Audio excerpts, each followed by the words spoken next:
Arkansas Senator Tom Cotton. Senator, am I overstating it? But the election's already been affected by Iran and our Secret Service inability to protect the president.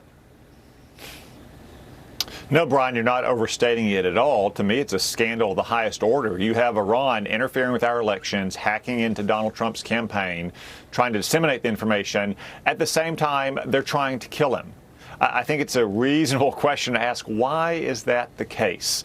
And it's because the Ayatollahs know that they can walk all over Kamala Harris just like they did to Joe Biden. They clearly favor Kamala Harris over Donald Trump because they know Donald Trump will stand up to them, just like he did when he killed Qasem Soleimani, Iran's terrorist mastermind. Donald Trump will finish the job with Iran. Kamala Harris will continue to appease Iran. That's why Iran is trying to kill him and hack into his campaign.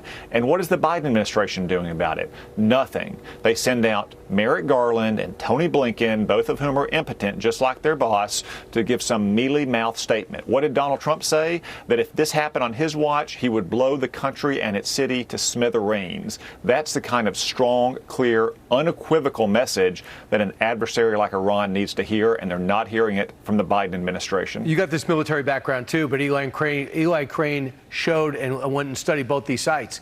He says the only reason why Trump wasn't hit is because these assassins are amateurs. If Hezbollah or Hamas was here, they would have been able to take him out. And so what? This is not a mystery. They want him to do it. They want to do it. And their life will not be the same if he's elected. So you have to wonder what the next few weeks have in store for us. Well, Brian, we saw this just this week, as you said, that Donald Trump had to cancel plans for a rally in Wisconsin because our own government cannot protect a former president and a current nominee to be president. That is pathetic. Remember, the Secret Service answers to Joe Biden. Joe Biden could easily say, give Donald Trump the same level of protection that I receive. And if they say, well, we don't have enough manpower, we don't have enough resources, Joe Biden doesn't have to go to the beach or to his home in Delaware every weekend. You know, lots of Americans would be perfectly happy to stay at the White House for the next 5 weekends and watch college football or pro football or baseball playoffs. Joe Biden could get this done. He could direct that Donald Trump get the same level of protection that he does and that Kamala Harris does, but he is not doing so. Senator, you and I share a passion for foreign policy. You lived it. You sat there in fighting in war. But we leave this world right now without a debate about foreign policy. This world right now is on fire. Look at the cover of the New York Post right now. This is the world that Joe Biden is leaving. The world's on fire. And then you have the Wall Street Journal. Biden leaves his successor a world of disorder between what's happening in the Middle East, what's happening in the Taiwan Straits, what's happening in Europe. That's not an overstatement. No, not at all, Brian. I mean, Joe Biden went to the United Nations this week and gave an embarrassing speech in which he tried to justify his record. I frankly don't see how Joe Biden and Kamala Harris and Jake Sullivan and Tony Blinken can even show their face in public and argue with a straight face the world is not on fire. Frankly, I mean, they should slink off shamefacedly into the sunset for what's happened on their watch.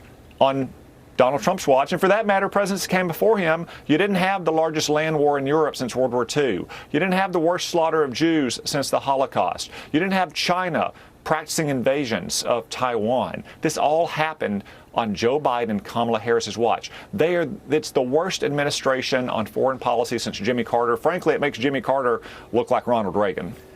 What worries me, and some people cheer this, I don't, and that is the total pullout of Iraq. The last time we pulled out of Iraq quickly, we ended up getting ISIS. Remember the JV team? And then we ended up having to go back in with another administration. Do you fear the same scenario?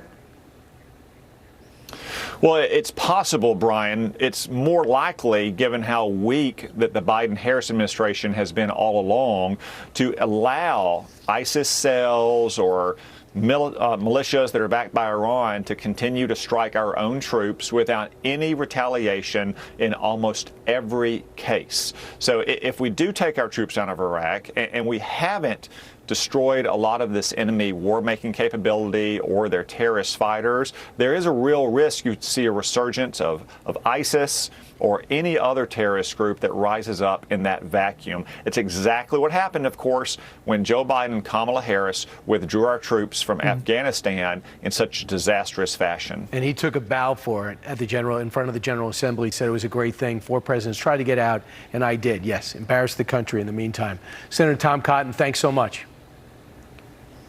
Thank you, Brian.